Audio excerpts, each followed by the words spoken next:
2024-2025 tentative budget and millage rate public hearing at the Joanne Idlett Jr. TEC.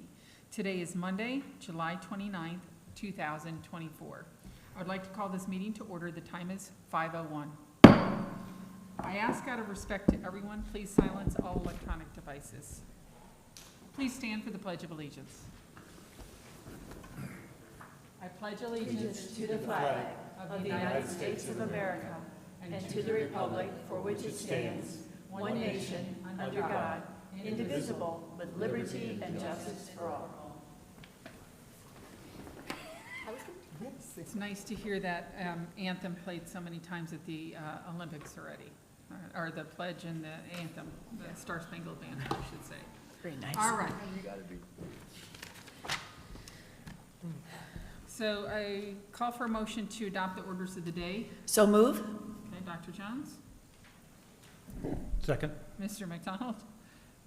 Any discussion on the order of business? Okay, all those in favor say aye. Aye. Dr. Koska, can you hear us? Okay, He was aye. so it passes 4-0. I said aye. Okay, yeah, I heard you, thank you. All right, purpose of the public hearing. So at this time, I'd like to turn it over to Dr. Moore. Thank you, Madam Chair. Just generically, the purpose is to approve the items that are before you regarding the proposed budget as well as the millage rates. And I'll turn it over to Mr. Green for further explanation and to fulfill the agenda.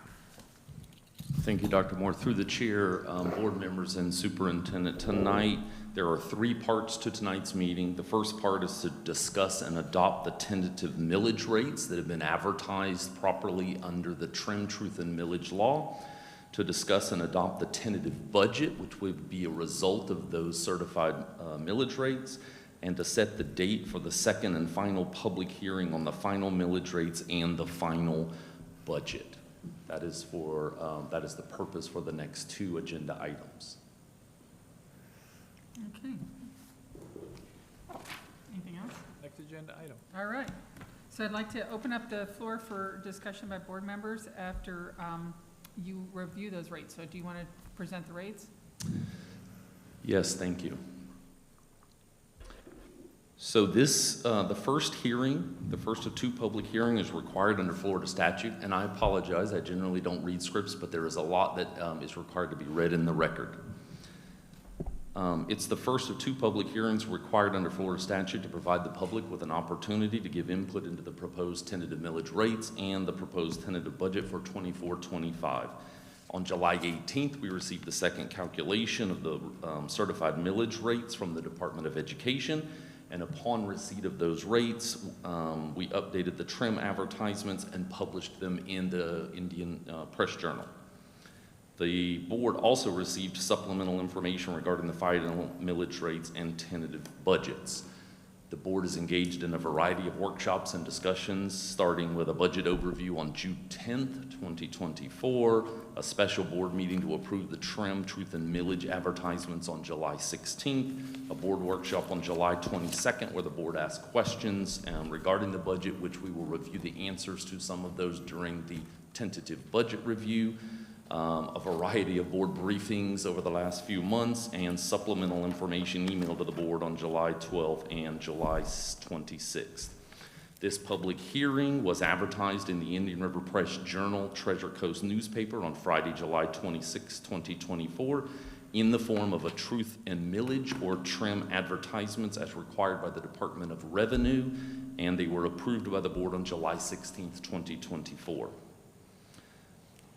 The second meeting for the final millage and final budget will be held on Monday, September 9th, 2024 at 5:01 p.m. at the J.A. Thompson Administrative Center at 6500 57th Street, Vero Beach, Florida, and the board will be taking action on setting that date later this evening. The notice of that public meeting will be through a direct mailing from the property appraiser's office via the trim office. The total proposed millage rates for the 24-25 school year is 5.7530 mills, which is a decrease of 0.1580 mills or 2.67% from the 23-24 millage rate of 5.9110 mills. The total millage rate to be levied exceeds the rollback rate by 2.76%.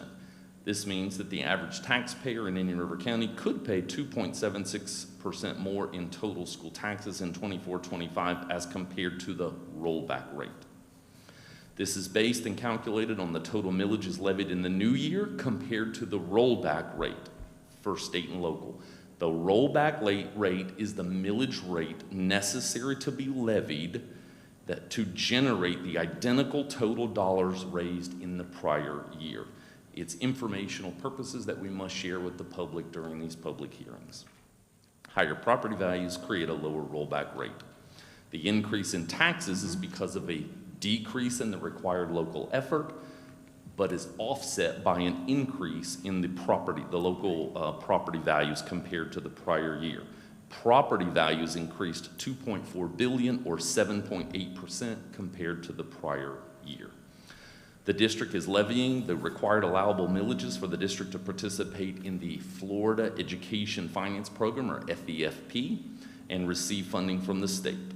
If the board were not to adopt the required local effort, the district is subject to the loss of approximately $49 million in state funding.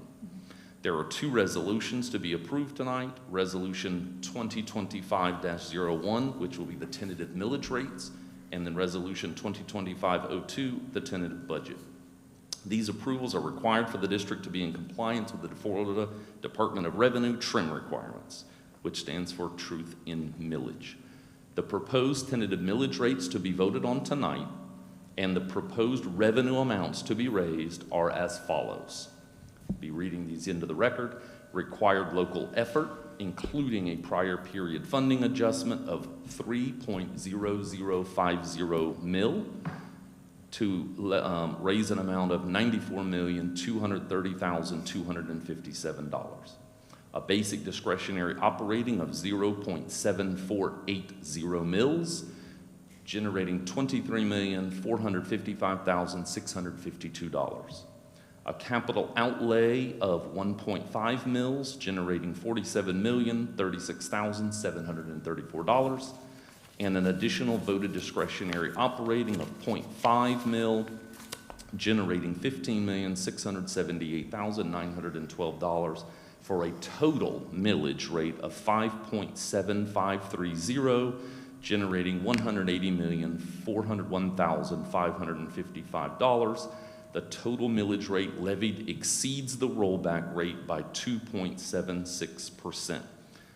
So a homeowner with a taxable assessed value of $275,000 and a 7.8% increase in assessed value, who also qualifies for homestead exemption and the 3% Save Our Home cap, would see an increase of approximately $7.96. For a homeowner who does not qualify for homestead exemption and without the Save Our Home cap would see a higher increase of approximately $83.93. This is for school tax only and does not include any county millages. Any millage above the allowable rates approved by DOE require a voter referendum, which you have a 0.5 voter referendum in place. The amount to be levied based on these rates is $180 million approximately, which is 96% of the tax base. We're only allowed to budget at 96%. This is compared to the $172 million in the prior year, or an $8 million or 4.65% increase in local revenue assessments. For 24-25, the required local effort millage rate that the district is required to levy of 3.0040 plus a prior period funding adjustment millage of 0.0010 for a total required local effort of 3.0050. The prior period funding adjustment of 0.0010 will generate approximately $19,000 in 24-25.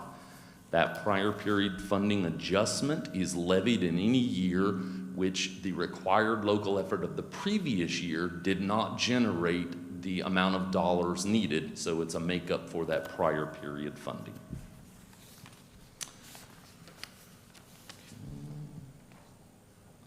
For 24-25, there was a notice of proposed tax increase, which also was for 23-24, and this calculation is based on the required local effort only. It excludes all other millages. This is a comparison of the change in the required local effort rates. And this is to inform the community on the rates mandated by the state and influenced by the change in property values. As stated before, this calculation does not include any other millage rates.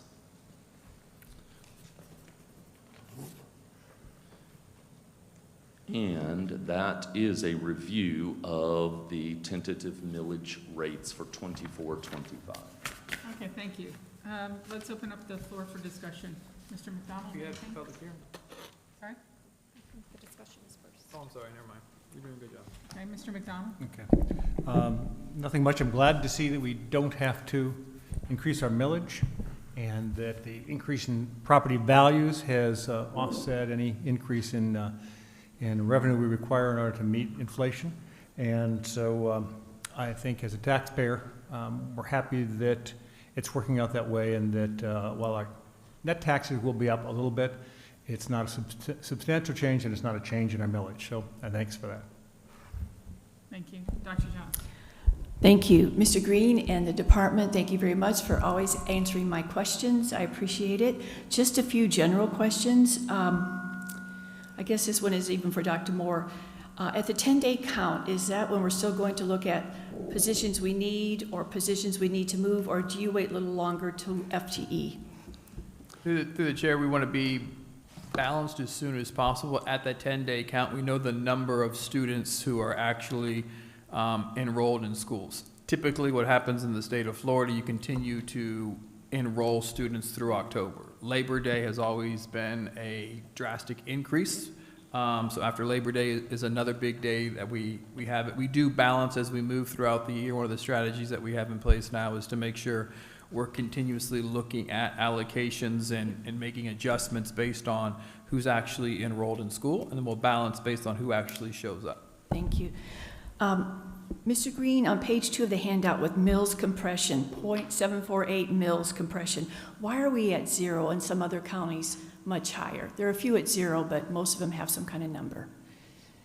Good question. You're talking about in the second calculation provided by DOE, there Right. is a 0.748 compression. So what that does is that's an amount levied by each district.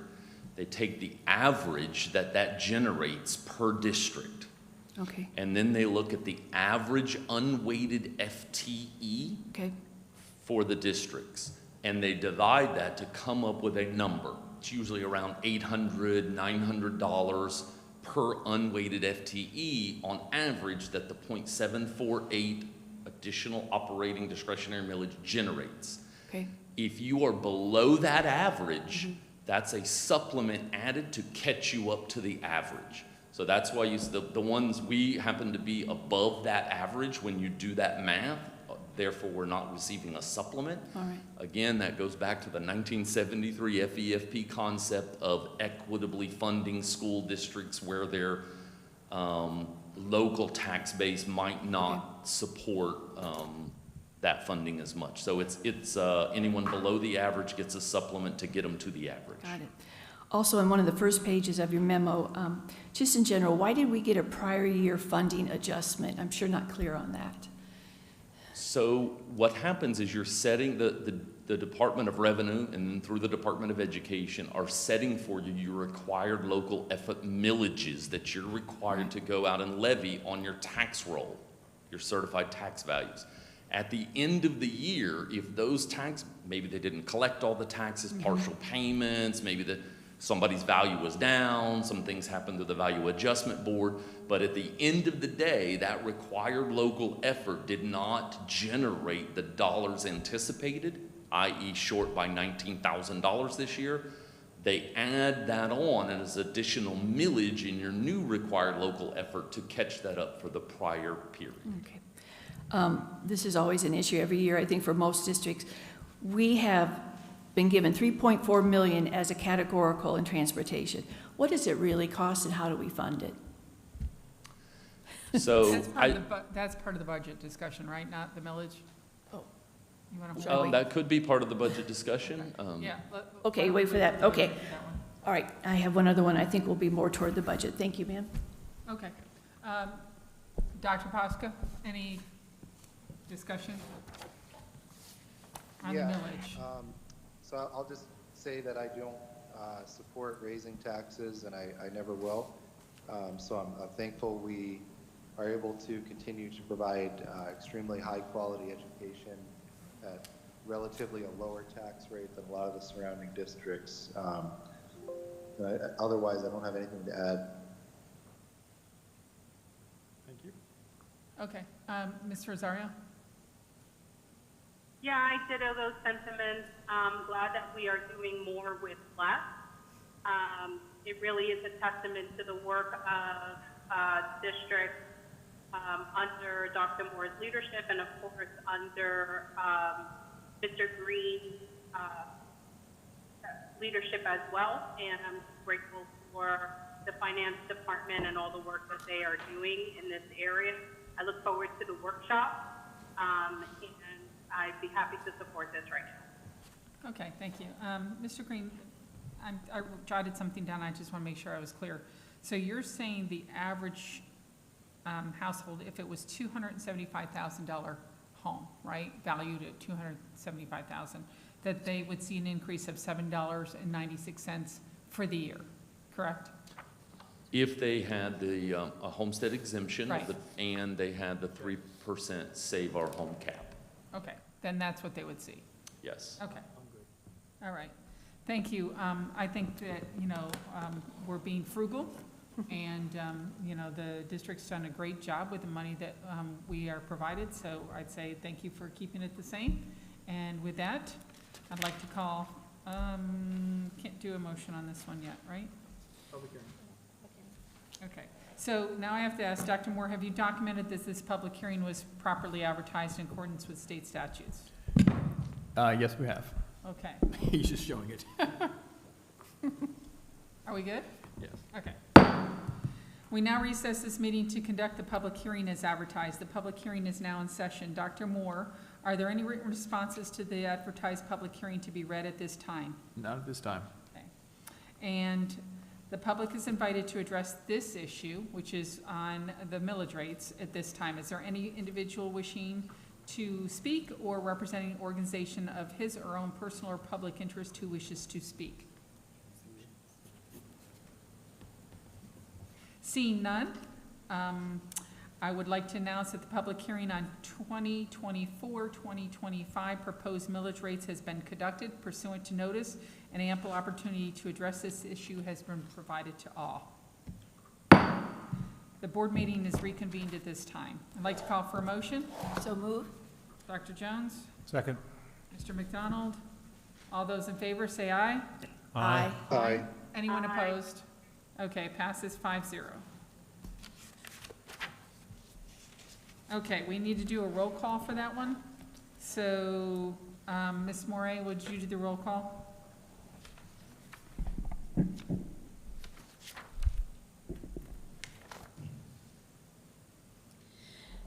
Yes, this is to approve Resolution 2025-01, tentative millage rates. Dr. Pasca? Aye. Mrs. Rosario? Aye. Dr. Jones? Aye. Chair Barrenborn? Aye. Mr. McDonald? Aye. Okay, this resolution passes with a 5-0 vote. All right. Discussion of the proposed budget, 2024 budget. I'd like to open up the floor for discussion after Dr. Moore has a presentation on this with Mr. Green's review of the proposed budget. Go ahead. Thank you, Dr. Moore. Through the chair, board members. So two things. This is the second part of the public hearing, and it deals with the adoption of the tentative budget for the 24-25 school year. The board is going to be requested to adopt that tentative budget and certify the adoption by resolution. I would like to take a quick minute. There were questions at our last board workshop that I'd like to read into the record for the public, those answers, so that everybody has those. So I'm going to do those briefly and in no particular order. But there were some questions about the ESSER 3 funds that we received, and we had only received 95%. Would we be collecting 100? The answer is yes. We will still have some positions funded under ESSER through September to burn down the remainder of those dollars. Those are through a reimbursement process that we receive reimbursement within 30 days of submitting that. So we will use up 100% of those funds. We had a question around the state's ratio for class size versus the staff allocation model ratios, which are higher than class size. And we clarified that in pre-K through 3, the class size is 18, but the staff allocation model is 19. In grades 4 through 8, class size is 22, but the staff allocation model 23.5. And in grades 9 through 12, class size of 25, staff allocation ratio of 27. And we clarified at that workshop that those ratios in the staff allocation model are used in the spring to predict future enrollment in the fall of the next year and take into consideration things like declining enrollment and other factors. We then adjust for class size after the 10-day count, as we discussed earlier. Can I ask a question on that Yes. real quick? So do you adjust classroom by classroom or across the grade level? Average. It's an average An now. average per grade level or? Per or grade K grouping. 3 it's an average and then 4, 5 it's an average? By configuration, yes. So Okay. K3 is a different ratio than 4 through 6. Okay, and the reason why I ask that is because typically you'll have a teacher that'll go into a grade level and say, how come I have more kids than the state's allowing? So that's why I want that kind of out there so people understand it's an average number. Yes, and we Okay. call it by grade grouping. Okay. We had a question about the summer programs being funded, and we had some clarity around the fact that the Step Into Kindergarten specific program that help our pre-K students prepare for transition into kindergarten was funded through United Way donations and through CSAC. Our extended year program, which is an extension of our extended day program, is paid through fees by the parents. And there are some district summer school programs for third grade students and middle school and high school course recovery that are funded through the district. In the past few years, we've been able to use ESSER funds to support those as well. We had a question about allocations, which I think we answered already, but after that staff allocation model is in place through the summer at the 10-day count, the principals are able to ask for a new allocation. We actually have a streamlined process going into place this year where all requests for an allocation will go through Ms. Bieber in the Curriculum and Instruction Department, will be disseminated to the SAM team, decision will be made, and go back to Ms. Bieber so the schools only have one point of contact for that information. We had a question about the fund balance. It's fluid and what the fund balance would be. The tentative fund balance was $28 million. Those funds get reappropriated back into your budget, and you have an ending budgeted fund balance of 5% or estimated at $9.4 million. We had a question about a TAN and the process for that, and we discussed that our financial advisors, our bond counsel, and our district staff look at our cash flows. We are more heavily, 74% on local tax revenue coming in that doesn't receive until November. So we have a cash flow issue that comes in around October and November where we go out and borrow a short-term loan, which would be about $15 million. We invest those dollars while we have them to offset the expenses of that. And we discussed that last year. Those offsets reduced that cost to around $19,000 total. We talked about the debt. Are we continuing to pay down the debt? And page 67 explains that, but we have debt falling off in 25, in 27 and 28, and then we have some performance contracting in 34. So yes, the debt is falling off over the next 5 years. We had a question around performance contracting and how can we assure we're receiving the savings. And we do have annual certified reports from FPL and from RWE Clean Energy, which is formerly Con Edison, that verify those savings based on that baseline they developed when they first implemented that program. We had a question in the strategic plan about reserves. District-wide reserves are for things like under and over FTE. Textbooks adoptions, and we talked about various things that would be in those reserves. We had a question around the strategic plan and its alignment, specifically communication and engagement, and we clarified that in the current configuration, the pie charts in the book are aligned to facilities or sites throughout the district, and that's how we allocate those pie charts of alignment of the budget to the strategic plan, and why we would want to continue that for the last year of this 5-year plan so that that alignment continues. But we did commit to looking at in the future if there was another way to look at those particular pie charts. We had a question around mental health services and was there a decline in the funding, and actually this is discussion that came up with several board members. When it says final budget book, we see final budget book has a lower number than the actual expenditures. The final budget book is really the final beginning budget book. So at the beginning of the year, your final budget was $813,183, and the actual expenditures were $942. So we don't have a reduction, and overall, the mental health services allocation provided from the state is $1,094,339, or an increase of $207,000 in that allocation.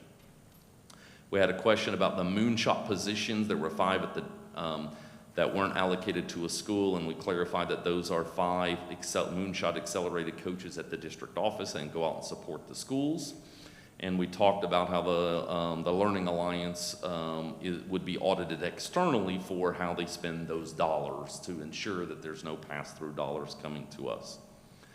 There was a question around itemized, what are the types of things for discretionary in the office of the superintendent and the office of the board. So here are some specific discretionary, I would say, are non-salary, non-grant items. So travel, the board doc software, the Florida School Board Association fees and dues, cell phones, legal ads, supplies, tech-related printer, maybe your printer repair. So really it's non-salary, non-grant items. Those are example of discretionary items within those budgets, and very similar within the superintendent's area. We had a question on the SRO or SRD budgets in the board office and why it doubled, and we went back and we were able to look. The budget is actually the same, $16,000 and $16,000. What we were seeing at the time was actual expenditures of $8,800, so it looked like the budget was going up to 16. The budget is exactly the same as last year. What you're seeing is we do not have all of the invoices in. We're still finalizing April, May, June invoices. So when you see the final, the expenditures will be higher and more in line with that 16,000. But the budget has remained the same for both years. And other than a couple curriculum questions, I believe those are all the questions I wanted to review and just give the public the opportunity to hear the questions that were at that workshop and clarify those answers with the board. And at this time, I will read the tentative budget into the record as follows.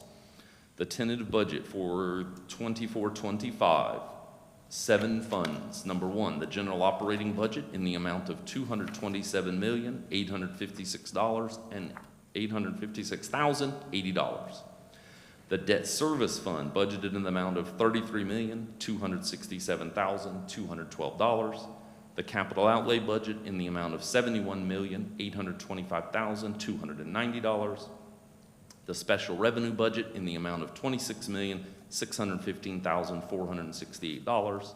The internal service budget in the amount of $36,399,338. The enterprise fund budget in the amount of $3,583,308, for a total tentative budget of $399,546,696. Madam Chair, that is the conclusion of the presentation. Okay, thank you. All right. Board members, any discussion on this item?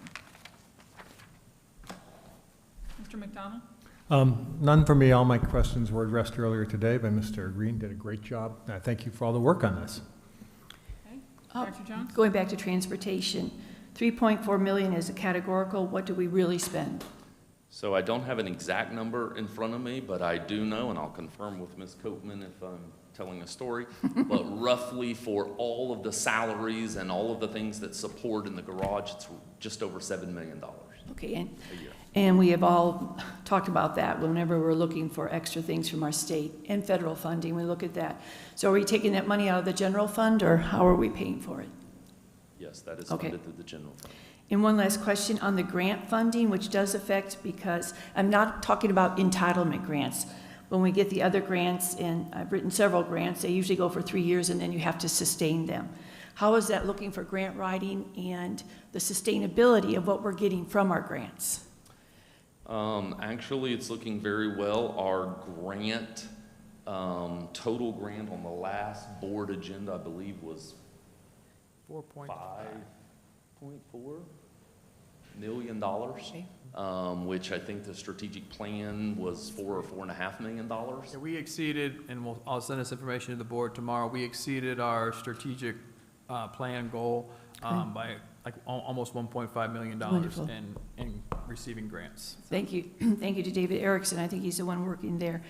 And just one last comment. You know, we talk about return on investment. I'm very proud that we're keeping our millage at 0.5 and have no sales tax. We're surrounding counties. A lot of them have a 1.0 mill with sales tax, and we're the A school. So, Dr. Moore, you should be proud. I am extremely proud, as should this board be extremely proud. It is a partnership, and as evidenced by the fact that this room is empty, with the exception of one gentleman who actually doesn't work here. And it's not that the community doesn't care, it's because the community trusts. That's right. We all know that we're the most watched board meeting in town, so everyone knows what's going on. So this is a reflection of the work that you do and the trust our community has in this board and this community. Good. All right, thank you. Dr. Posca? No further questions or comments other than it was a very good presentation by Mr. Green. I very much appreciated it, and I think the community will appreciate it as well. Okay, Ms. Rosario? Yeah, Mr. Green, can you clarify for me, and for us, because I know that I'm on Teams, so it's a little hard to hear you. The presentation or the updates you provided on the strategic plan focus area regarding the pie chart, can you just clarify the response to that? Yes, so the clarification, we're entering, we're finishing that 5-year strategic plan, and there's been a mechanism in place for aligning the budget to those strategic plan priorities. And what I was clarifying is that mechanism is aligned through facility. There's a lot of different ways we report our budget. Projects, objects, functions, all in the red book, or the code that defines how we have to code our budget. Those pie charts are through facilities, and what we had discussed at the last workshop is, for example, all of the schools, which are facilities, are allocated to academic success, which is the first focus area. However, as you can imagine, schools do a lot in the area of communication and engagement with the community. They have calls going out, they have parent conferences, they have all types of communication and engagement events, but we designate their school facility, i.e. Sebastian Elementary's main function of supporting academic success. Same thing with food service, we talked about, certainly supports academic success, but we have to categorize them only under one of the functions to make the pie charts equal 100%. So we have categorized those as an operational function of the district, in such as transportation, the things that are keeping the operations going.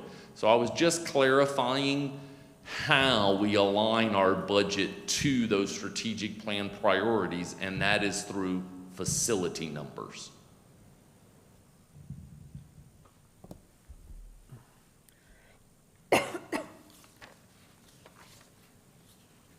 Ms. Rosario, We can't hear you. Oh, sorry, I didn't realize I was on mute. That was the reason why I brought this up in the first place. It's because anyone can argue that a phone call home, a simple phone call, could be linked to academic success. But when it comes to our budget, our monies should be primarily classroom-related academic success. You know, it really should be more in line with materials, textbooks, workbooks, software,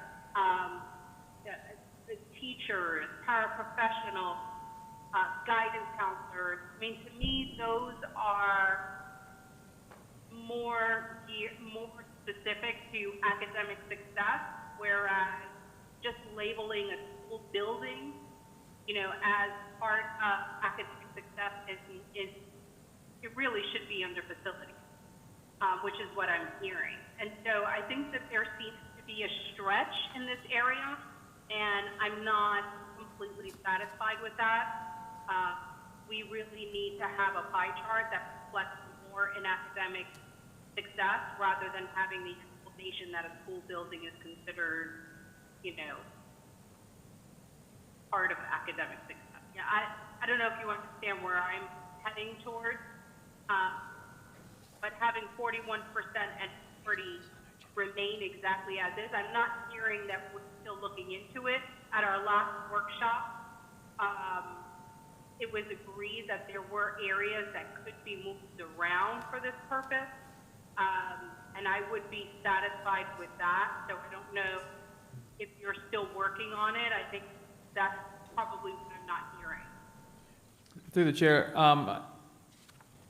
I think we are in the process of looking at it, and if you spend any time with Mr. Green, one of the things that you're going to learn really, really quick, he's always looking for opportunities to improve, enhance, simplify some things. So as we go through the process between now and even the final budget, you'll see some of those things around our strategic plan really begin to shift.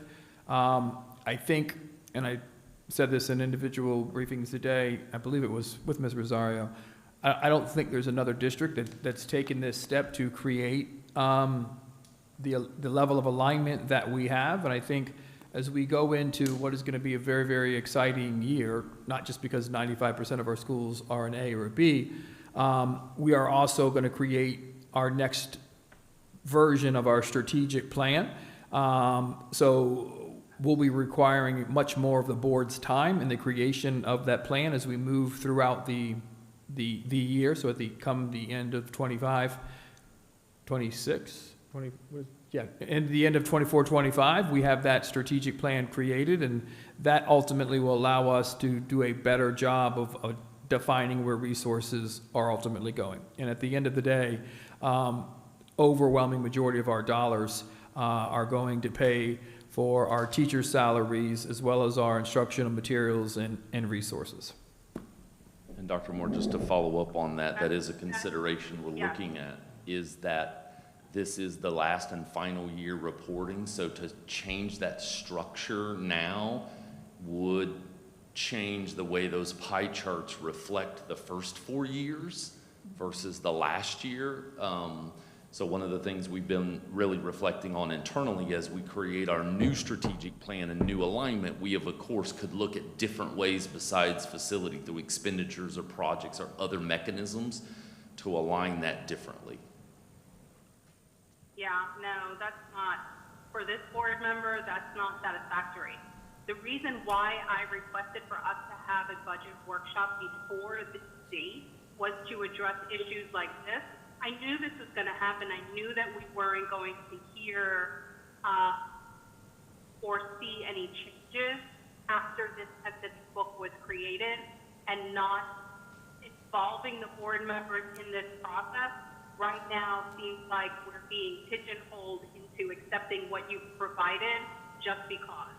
And if God forbid if anything is changed now, it'll change everything. But that's the whole process of being in a board, in the budget, receiving the tentative budget and then having time to have questions answered and bring issues forward so that we can change them before the final. What I'm hearing is it's not going to change.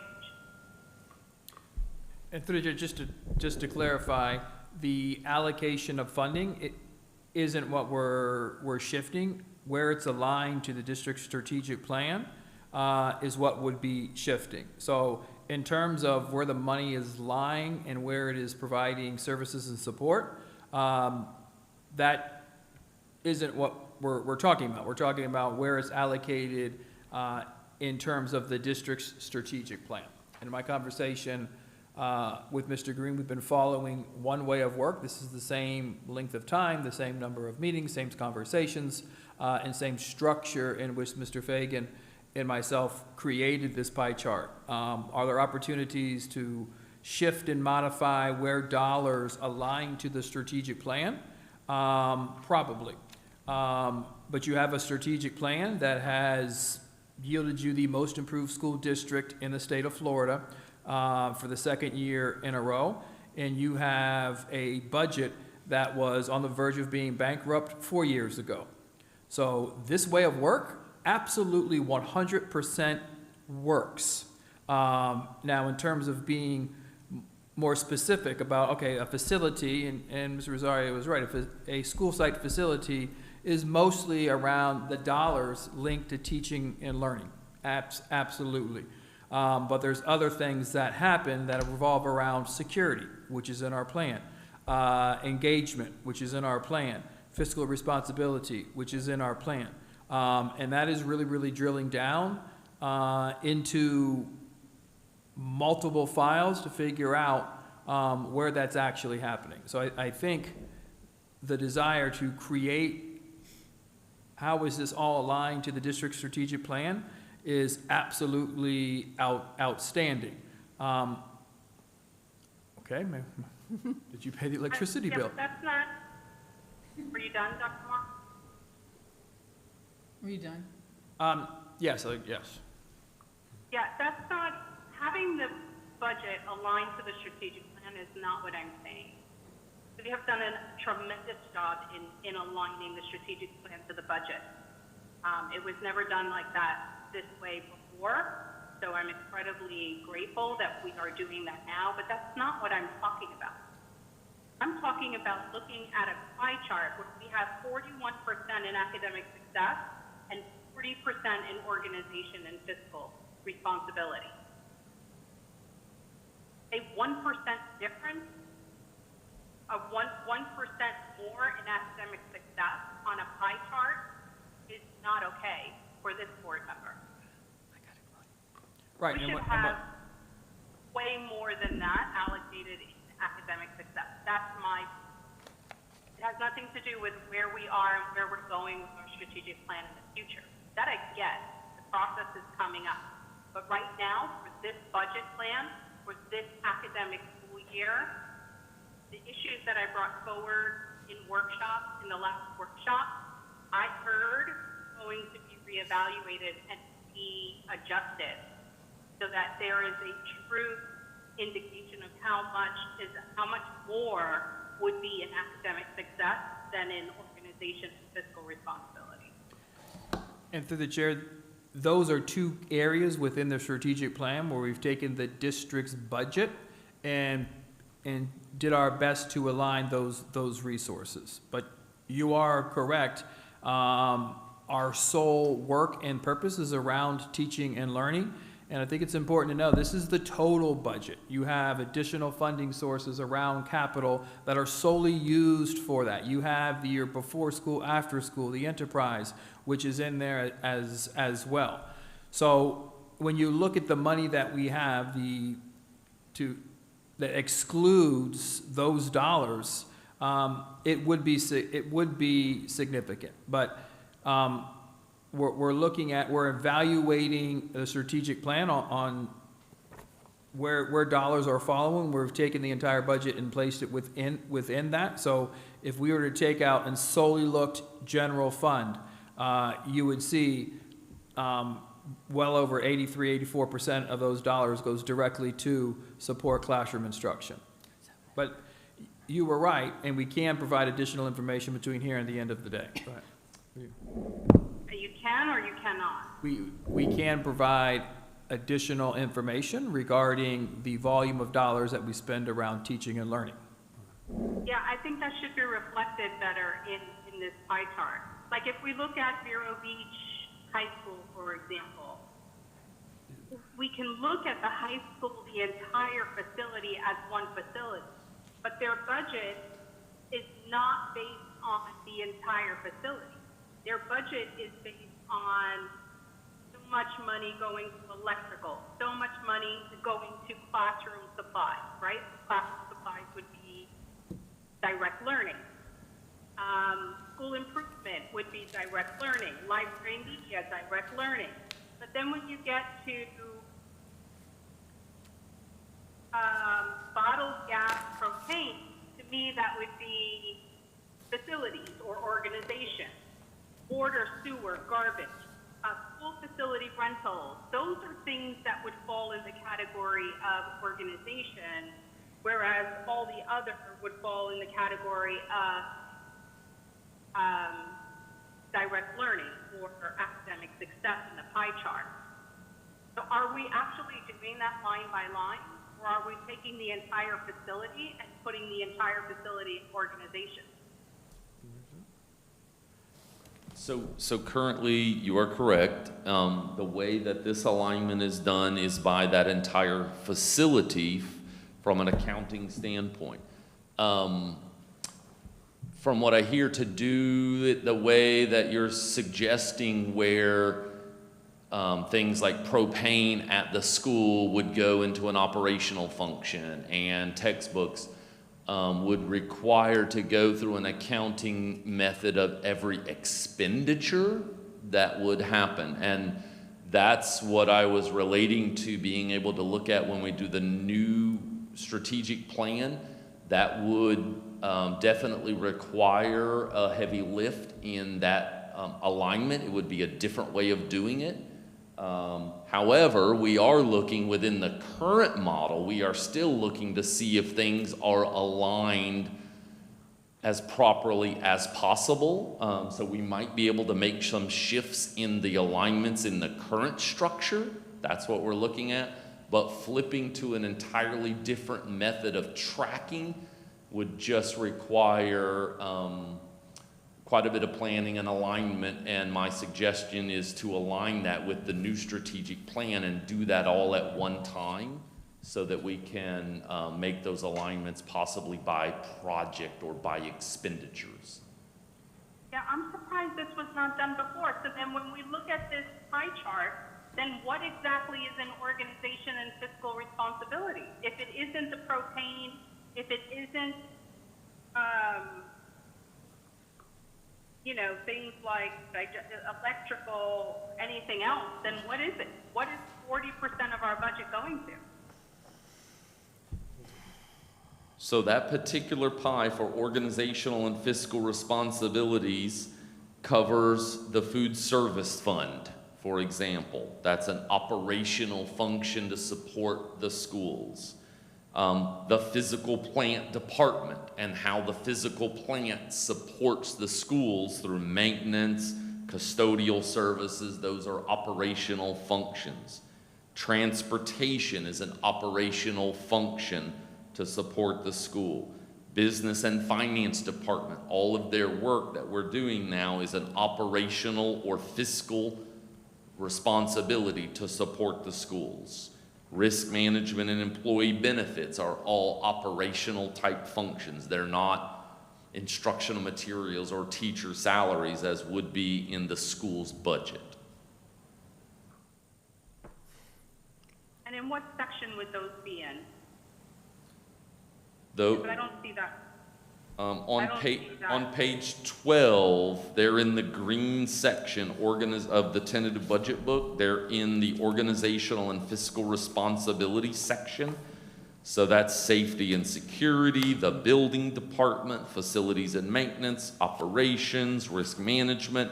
So all of the operational departments that support the school are in that organizational and fiscal responsibility green section of the pie, if you will.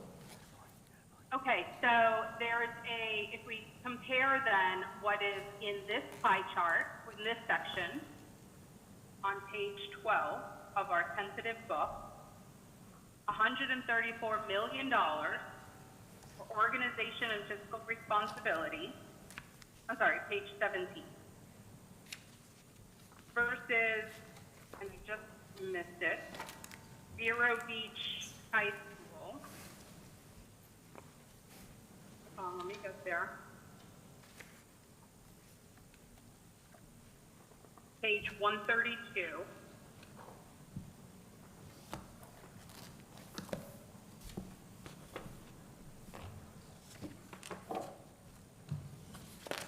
Right.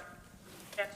The third line from the high school is number 1008. It's electrical.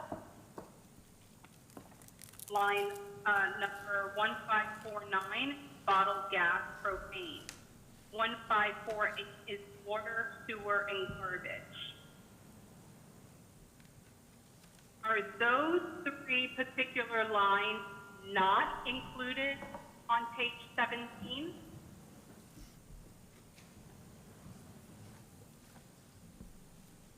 Those would be included in the facilities budget. These are broken out by project. So, to my earlier point, there could be a different methodology for aligning the strategic plan, either by expenditure or by project number, versus facility number, which has currently the method of doing that.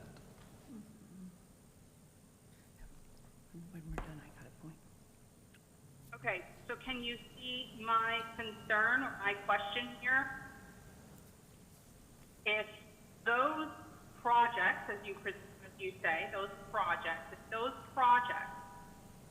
are separate and apart from what's on page 17, and those projects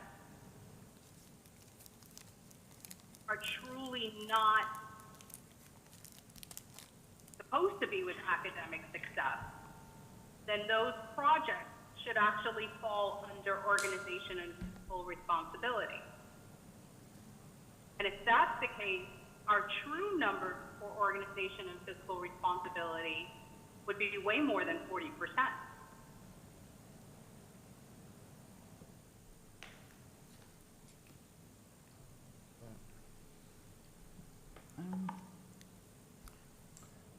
So,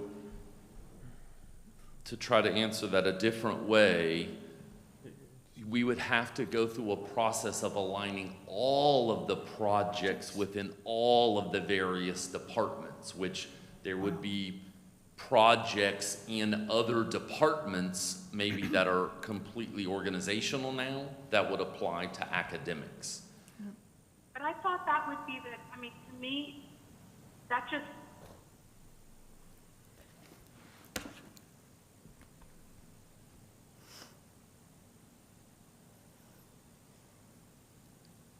I'm trying to find the word without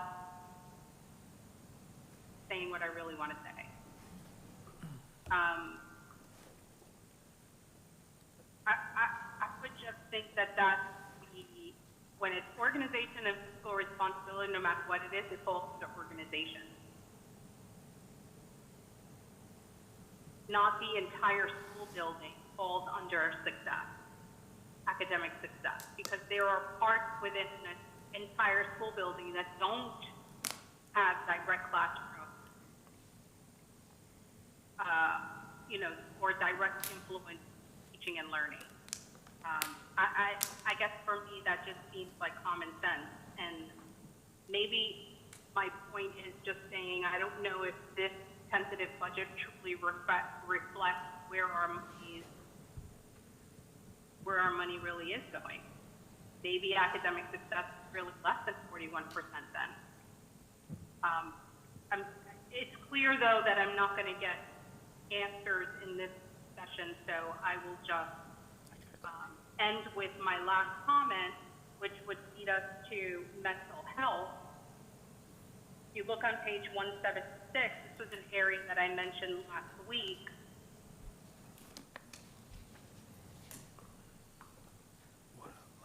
Mental health has, I think I said, it's on page 175, not 170.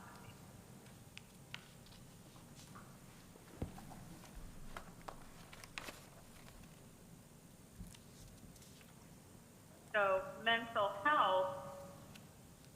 under safety, culture, and climate.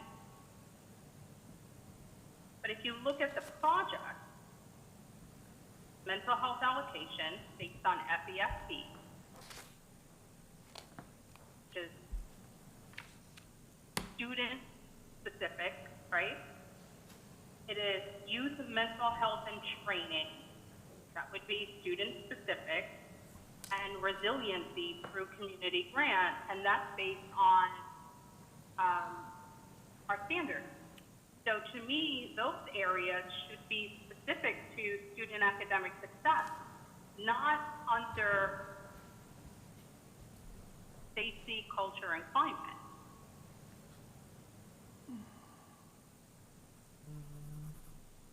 Okay. You haven't even talked yet. You go ahead. Are you done, Ms. Rosario? I thought someone was going to respond. You made a statement. I don't think there was a question. He could understand what the question was. Why aren't those counted in as student success? So, That's the question. so back to the earlier comment I made, those are the things we're reviewing to see if they can be better aligned in the current model of by facility without completely doing a new model, to your point, that might be by project or expenditure. Okay, but that's what I just asked before, and I was told that that wouldn't be possible because you'd have to revamp everything that you've basically done.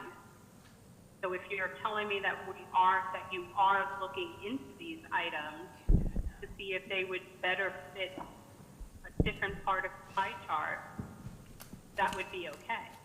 Then we're good, because we can go back and look by location, which is the way this information has been presented for the last 3 years.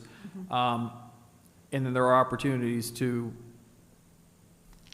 better align offices regarding within supporting the district's strategic plan, it's a better fit. So the information we're reviewing is where dollars fall aligned to our district strategic plan, not necessarily the budget itself, and is that dollar in the right specific place, and is it being used as it's supposed to? Because almost everything Mr. Green read off is a categorical fund. It's being used the way that we want. We created this at the request of the board to have a better understanding regarding where money is going. And now, 3 years later, and there's always opportunity to improve, but it took a significant lift from our then CFO and team to say, all right, let's do this additional work to align it to the strategic plan so we can give assurances as to where these dollars were going. And we went with location because there is a high level of alignment. We can go back and then do additional work to see program or function. I would imagine function would be the easier way of doing it, but you were getting at such a granular level. My goal is to be number one next year, and I need everyone focused in on the right things. Thank you. All right, Dr. Jones. You know, whether we look at this with a new strategic plan to see where we're going, I think that's a good idea, but going back now, it would be an enormous amount of work. I brought this up at the last meeting on page 45 of our tentative budget book. It talks about 60% of the general fund that's allocated for instructional service to students. And of course, for me, that was something I wanted to really look at. I'm not talking about categorical, I'm not talking about debt services, health benefits, but I think that when people take a look at something like this, they'll see that we are putting as much as we can into instructional services. You know, when we look at that new strategic plan with Dr. Moore and we start rolling on that, we might take a look at how we really want to do this as we move forward. So that would be for another time. Okay, first of all, can I have my book back? Yes. Thank you for answering all my questions, line by line by line. You know, I like the fact that when I sit with you personally, I can get every single specific, detailed, minute little thing answered. And if you didn't know the answer, and I appreciate the fact that Kim was also in the meeting, thank you, that you picked up the phone immediately and called the person that had the answer. I appreciate that. The other thing is I stumped you on 2 or 3 of them, which I love, but you said you were going to get back to me right away, and I'm sure you will. And I know that some board members have already met with you, and I appreciate those board members that have done that, because I think that helps you understand all that without us taking the time and effort of everybody's time right now to, and in future meetings, to be able to answer minute little questions. Overall, big questions I think are important for everybody to hear. But I think, you know, line item, this number is, you know, we're doing his job instead of our job. And I think our job is from bird's eye level, looking down and picking out things like, you know, and you said other board members were finding some of the things I found, which was, how come this number is so much bigger this year than it was last year? Or why is it so much lower? And why did that happen? So I appreciate the fact that people are looking for those things, because that's our job. Our job is to kind of do a check and balance of what you're doing. And obviously, you're going in the right direction, Dr. Moore, because, you know, you've moved us up so much in the last 2 years. I can't wait to see if we're going to be #1 next year, so that's great. All right, so at this time, I'd like to announce that this item is the proposed 2024-2025 budget. Dr. Moore, have you documented that this public hearing was properly advertised in accordance with state statutes? Yes. We now recess this meeting to conduct the public hearing as advertised. The public hearing is now in session. Dr. Moore, are there any written responses to the advertised public hearing to be read at this time? Not at this time. The public is invited to address this issue at this time. Is there any individual representing an organization or on his own or public interest who wishes to speak? The one person is saying no. All right. So I conclude that I would announce that the public hearing on the proposed 2024-25 budget has been conducted pursuant to notice, and ample opportunity to address this issue has been provided to all. The board meeting is now reconvened at this time. I'd like to call for a motion. So move. Dr. Jones? Second. Mr. McDonald? All those in favor say aye. Aye. Aye. Aye. Anyone opposed? Okay, is that a 5-0 vote? Yes. I didn't hear Mr. Rosario. Okay. All right, we are to the last item, which is the public hearing proposed budget. Madam Chair, I believe it requires a roll call vote for that. Oh, that's why. I'm to the last item, which says Yeah. that we have to do a roll call. It's item 4 on this agenda. Perfect. Okay, so y'all are just jumping on me tonight. I'm following the script. All right. So the approval of Resolution 2025-02 for adoption of the 2024-2025 tentative budget as advertised and presented at this hearing, and to establish a final public hearing date on September 9th, 2024 at 5:01 p.m. Ms. Morey, would you please call for a roll call vote at this time? Dr. Plaska, Aye. Mrs. Rosario, Aye. Dr. Jones, Aye. Chair Barrenborg, Aye. Mr. McDonald. Aye. Okay, the resolution passes with a 5-0 vote. Thank you, board members. All right, so closing comments and next steps in adoption of budget and millage levy. Dr. Moore, I'm sorry. Say it again? we are to the closing comments, which are next steps in adoption of the budget and the millage. So Mr. Green will start us and I'll close us. Thank you, Dr. Moore. Through the chair, board members. So based on your action tonight, the board has approved the 24-25 tentative millage rates and the 24-25 tentative budget, and the School District of Indian River County has accepted the 2024 certification of school taxable value form DR 420S as required in trim from the Indian River County property appraiser, and authorized by the superintendent to complete and execute that form, which will be online. The School District of Indian River County has scheduled a public hearing on the final 2024 to 2025 millage levy rates and the final budget for the 24-25 school year on Monday, September 9th, 2024, at a special board meeting which will begin at 5:01 p.m. in this building, the J.A. Thompson Administrative Center at 6500 57th Street, Vero Beach, Florida. And with that, I close. Dr. Moore? So that concludes our information regarding the presentation, and as you know, school opens August 12th, so it's all full steam ahead, making sure we have a smooth opening. We're very excited about where we currently sit. We have just 11 openings, which we're very excited about. Last week was extremely powerful, not in the release of information regarding the district and school grades. 95% A and B, wonderful, but it was 3 intense days of welcoming back leadership teams, principals, assistant principals, instructional coaches, teacher leaders, and just the energy and the focus around the planning for the opening of schools. Very, very exciting. So we're looking forward to an absolutely outstanding opening of schools.